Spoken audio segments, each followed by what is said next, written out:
Assalamualaikum warahmatullahi wabarakatuh. Perkenalkan, nama saya Muhammad Bayu Aji dengan NIM F1D02310144 dari kelas B. Di sini saya akan menjelaskan codingan saya tentang circular linked list. Sebelum itu, saya akan menjelaskan secara singkat apa itu circular linked list. Circular linked list adalah salah satu jenis struktur data linked list di mana elemen-elemen atau node dalam daftar saling terhubung dan node terakhir akan menuju kembali ke node pertama, sehingga membentuk struktur melingkar atau sirkular.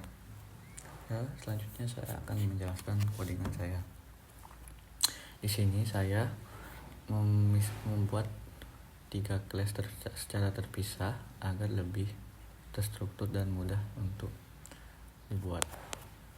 Yang pertama saya membuat node.java, dan yang kedua yaitu untuk menyimpan data, dan yang kedua itu daftar.class untuk menyimpan perulangan dan metode-metode. Yang terakhir yaitu f.java, yaitu untuk mengeran codingannya. Pertama-tama saya akan menjelaskan kelas node.java terlebih dahulu. Di sini saya mendefinisikan kelas node yang akan digunakan untuk menyimpan data pelanggan dan pointer ke node berikutnya.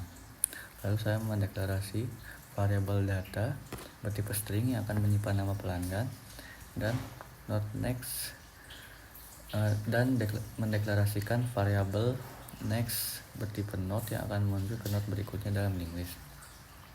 Di sini saya membuat public node string pelanggan untuk menginisialisasi data node, dan this.data pelanggan untuk menginisialisasi nama pelanggan yang diterima dari parameter.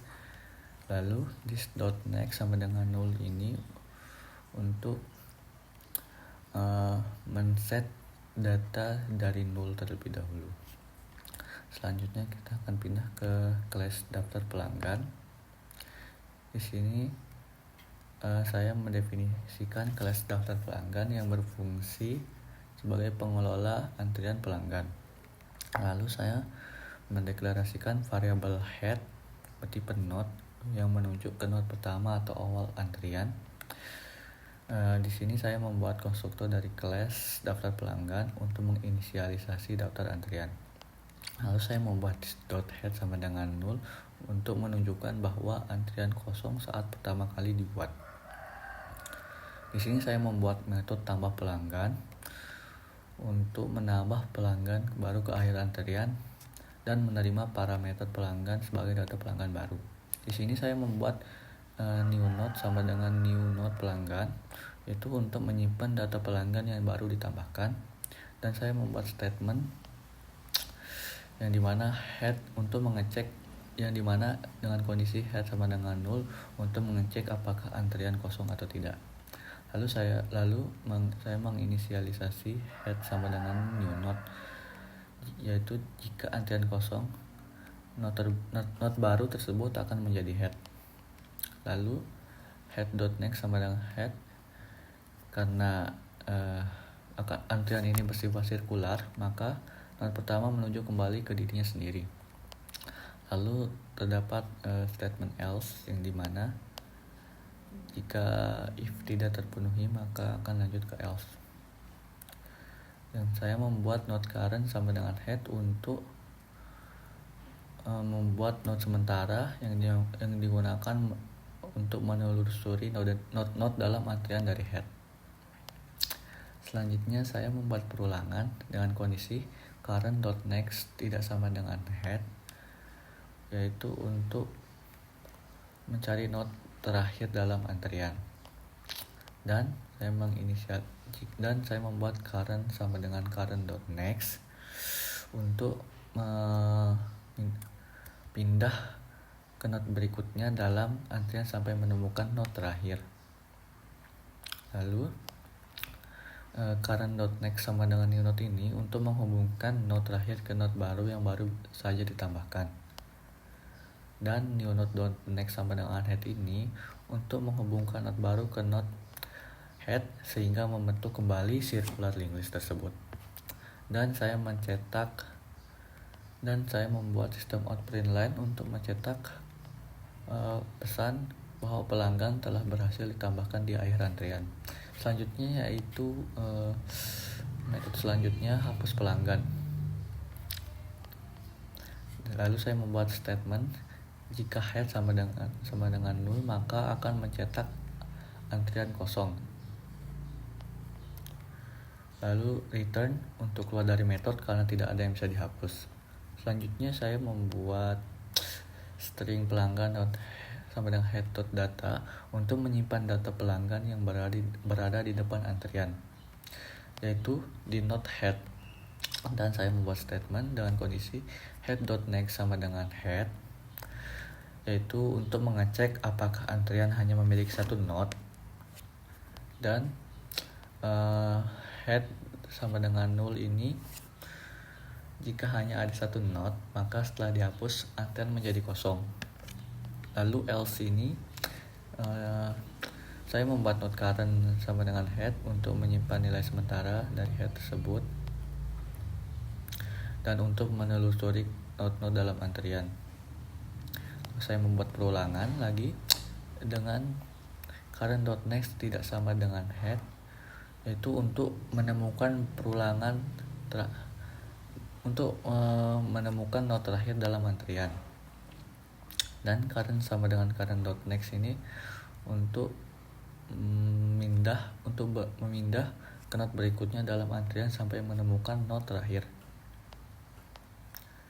Lalu current.next head sama dengan .next yaitu untuk menghubungkan node terakhir dengan node kedua. Lalu saya mencetak pelanggan telah dipanggil masuk.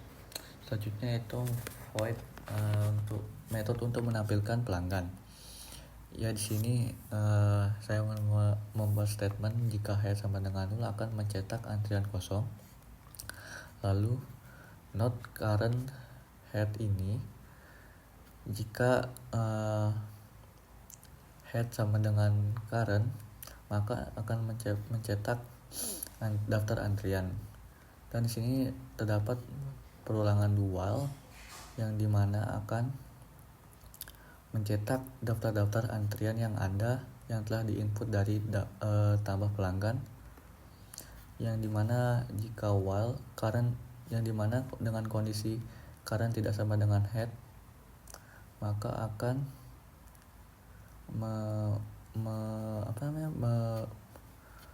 mengulang ke do dan akan mencetak nama pelanggan yang ada dan akan ditaruh di daftar antrian. Selanjutnya yaitu untuk update Java-nya. Di sini saya membuat menu interaktif dengan perulangan while dengan tipe data boolean. Dan di sini saya membuat menu-menunya terdapat 4 opsi dan integer pilihan sama dengan integer. Parse integer ini adalah untuk jika kita menerima input dari pengguna dalam bentuk string, misalnya dari scanner atau input berbasis teks lainnya, dan kita perlu mengubah string tersebut menjadi bilangan bulat untuk melakukan operasi matematisnya. Di sini saya karena menggunakan string maka saya menggunakan integer parse int ini untuk menginput scanner dari menu di atas. Lalu saya membuat switch case dengan 4 case, yang dimana yang pertama yaitu system out print tambah pelanggan jika menginput opsi 1, dan di sini untuk menginputnya nama pelanggannya, dan di sini untuk memanggil metodenya. Lalu yang case 2 ini untuk memanggil metode dari hapus pelanggan jika telah memanggil opsi kedua untuk memanggil pelanggan. Selanjutnya itu daftar case 3 yaitu daftar panggilan pelanggan untuk memanggil metode tampilkan pelanggan. Dan ini case keempat jika kita memilih opsi untuk keluar, dan default jika pilihannya tidak valid. Lalu kita akan mencoba merun code ini. Di sini terdapat 4 menu. Lalu saya akan memilih opsi 1 untuk menambah pelanggan, misalnya Alex ditambahkan di akhir antrian. Lalu saya akan menambahkan lagi Giselle, lalu Giselle ditambahkan di antrian. Selanjutnya saya akan menambahkan satu lagi, Farel, dengan nama Farel. Lalu kita akan memanggil pelanggan yang pertama. Ya, jadi pelanggan pertama yaitu Alex telah dipanggil masuk, dan kita akan menampilkan seluruh antrian. Karena Alex sudah dipanggil, maka dalam daftar antrian hanya terdapat Giselle dan Daryl saja. Lalu keluar. Jadi segitu saja penjelasan dari kode saya. Mohon maaf jika banyak kesalahan. Wabillahi taufik wal hidayah. Assalamualaikum warahmatullahi wabarakatuh.